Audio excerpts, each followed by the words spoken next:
नमस्कार दोस्तों, अगर आपका भी एसबीआई बैंक में बीएसबीडी अकाउंट है या फिर प्रधानमंत्री जनधन अकाउंट है या फिर इस प्रकार का कोई भी अकाउंट जो कि वित्तीय समावेश के अंडर में खोला गया हो, तो आप लोगों के लिए बहुत ही जरूरी अपडेट है। चलिए मैं आपको डिटेल से इसके बारे में बता देता हूं। तो देखिए दोस्तों, ऊपर ही बड़े बड़े अक्षरों में लिखा हुआ है कि all BSBD account including financially including account. तो सबसे पहले आपको यहाँ पर जो दिखाई दे रहा है ये है old transaction number and charges के बारे में।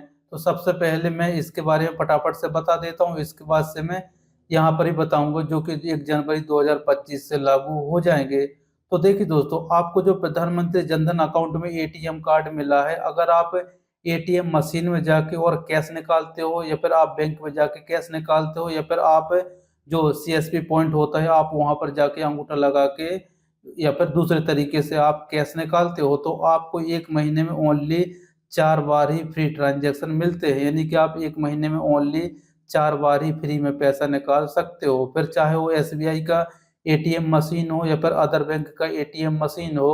और यहाँ पर जो 6 मेट्रो सिटी होते हैं या फिर जो नॉन मेट्रो सिटी होते हैं, सब कुछ एक साथ में आ गया। तो कहने के मतलब दोस्तों ये है कि आपको एक महीने में ओनली आप 4 बार ही पैसा फ्री में निकाल सकते हो। हाँ, वो बात अलग है कि अगर आप डिजिटली ट्रांजैक्शन करते हो, जैसे कि आप यूपीआई वगैरह या फिर आप जो नेट बैंकिंग के थ्रू ट्रांजैक्शन करते हो, तो ये सब फ्री रहेगा। और 4 ट्रांजैक्शन के बाद अगर आप 5वां ट्रांजैक्शन करते हो तो आपको पर ट्रांजैक्शन चार्ज 15 रुपये प्लस जीएसटी चार्ज लग जाएगा, जो कि टोटल होता है 17 रुपये और 70 पैसे। तो इस बात को आपको ध्यान में रख लेना है, जब भी आप पैसे निकालने जाते हो तो आपको ये जो 4 फ्री ट्रांजैक्शन मिलते हैं, इन बात को आपको ध्यान में रख लेना है।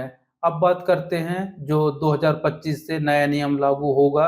तो यहाँ पर नो चेंजेस दिखाई दे रहा है, यानी कि जो यहाँ पर रूल्स नियम लागू होगा ना, एक महीने में 4 फ्री ट्रांजैक्शन और 15 रुपये प्लस जीएसटी चार्ज, वो आपको 2025 में भी देखने को मिल जाएगा। यहाँ पर कोई भी चेंजेस नहीं किया गया है। तो चलिए दोस्तों, अब बात कर लेते हैं हम नॉन फाइनेंशियल ट्रांजैक्शन का। यानी कि अगर आप एसबीआई बैंक की एटीएम मशीन में जाके बैलेंस चेक करते हो या फिर मिनी स्टेटमेंट निकालते हो, तो पहले भी नील था, यानी कि आपको कोई भी चार्जेस नहीं लिया जाता था। लेकिन अगर आप यहाँ पर देखोगे ना, तो अदर बैंक से अगर आप बैलेंस चेक करते हो या फिर मिनी स्टेटमेंट निकालते थे पहले, तो आप लोगों से 8 रुपये प्लस जीएसटी चार्ज लग जाता था। तो आप यहाँ पर देख सकते हो 2025 में यहाँ पर नील कर दिया गया है। यानी कि आप चाहो तो एसबीआई बैंक के एटीएम मशीन में जाके बैलेंस चेक कर सकते हो, उसका पहले भी कोई भी चार्ज नहीं था और अभी भी कोई भी चार्ज नहीं है। लेकिन अच्छी बात यह है कि आप अदर बैंक की एटीएम मशीन में जाके भी बैलेंस वगैरह चेक कर सकते हो, इसमें कोई भी आपको चार्जेस नहीं लिया जाएगा। पहले 8 रुपये प्लस जीएसटी लिया जाता था, लेकिन अभी इसको खत्म कर दिया गया है। ये अच्छी बात है।